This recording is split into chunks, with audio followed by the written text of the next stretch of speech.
I am foresight. I'm action. And I'm knowledge. In 2008, my friends convinced me to jump into a beta release of a game called Minecraft. It was like the Wild West of games where my imagination had no bounds, and online play was riddled with hacker mods. However, being the hipster that I am, I stopped playing shortly after the official launch. It's now 2023, and I've decided to come out of retirement and jump back into the world of Minecraft with the release of Minecraft Legends. Unlike the original, there's an actual game here with a story, mechanics, and rules. While it retains its sandbox design, we get an adventure that could be described as an RTS. So, with my schedule cleared, I got in my Minecraft PJs from Target, picked up my foam diamond pickaxe, and wrapped myself in a Minecraft blanket to set the mood for my re-entry into this world that I hadn't experienced in over a decade. Before we get into the review, we'd like to thank our Patreon supporters for making this possible. Please take a second to check out patreon.com/noisypixel to support independent game journalism.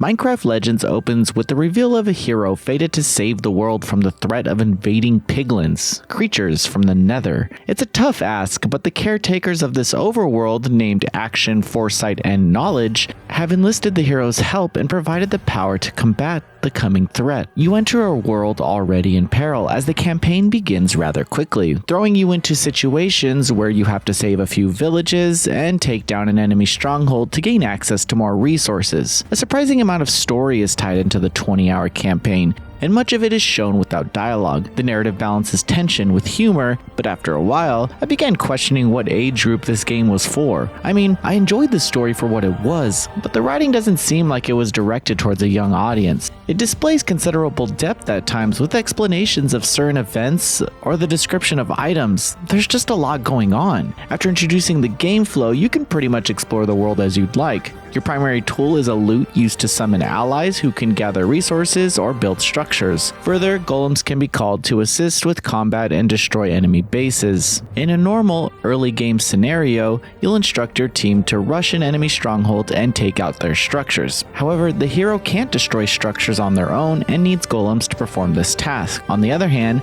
you can take down enemies using various weapons or summon golems to perform offensive tactics. Additionally, some structures can shoot arrows or launch boulders at the enemies, and these can be created, but they are unlocked as you progress through the campaign. In later parts of the game, I had a pretty good strategy going, but the content rollout of new structures and golems kept combat interesting. Many of these systems can be seen as the RTS genre. As you slowly grow your army and expand your base, you take down enemy strongholds across a large, procedurally generated map. Your options for controlling units and understanding the orders that can be given do take some getting used to, though, as they aren't made explicitly clear. In fact, I went 9 hours without fully utilizing some of the systems and had a much easier time after I dove deeper into the menus. Many of these options can be found in the songbook, which displays the structures, abilities, and golems that you have access to. Here you can customize the hotbar depending on your playstyle.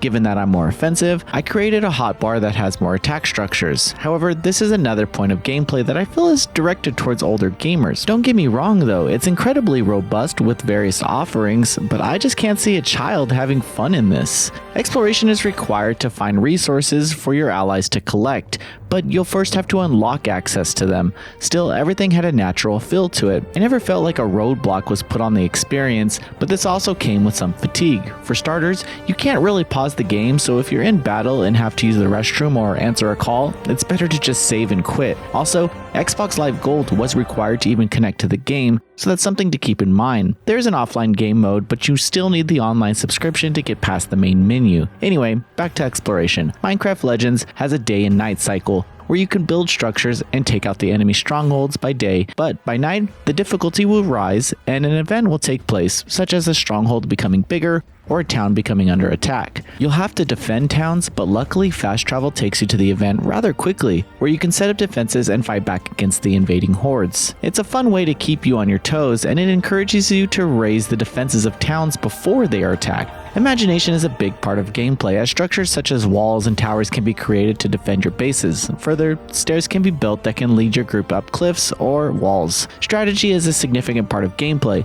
and anytime I tried to cheese my way through something, I saw a game over screen. During these moments, it's possible to quickly respawn and return to the action. Sadly, the golems don't really make an impact on the adventure. They're simply there to just run into battle, break stuff, and take damage. Also, most of the material collecting weight is removed from the experience as your allies do all the work, leaving the enjoyment factor mainly coming from the RTS systems. So even if you're a huge Minecraft fan, you'll likely have to enjoy this new genre direction to get the most out of this experience. Other modes include PvP mode, where players can team up with 2v2, 3v3, or 4v4 rounds and take down each other's structures.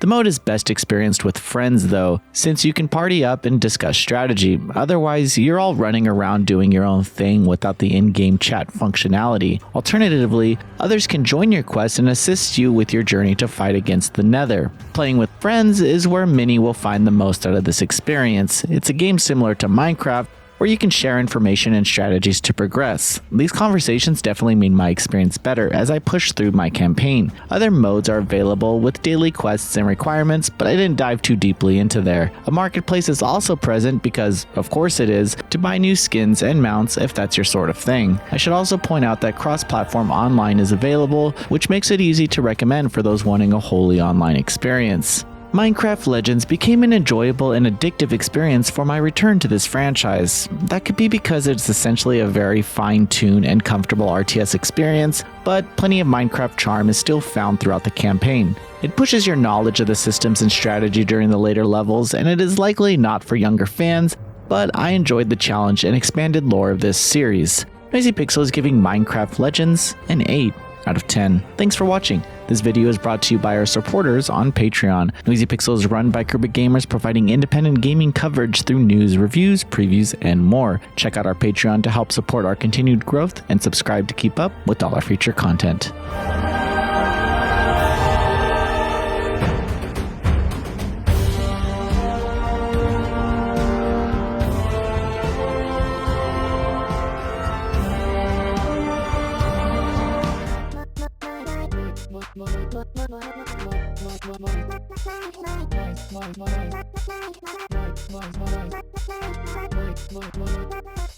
Noisy Pixel.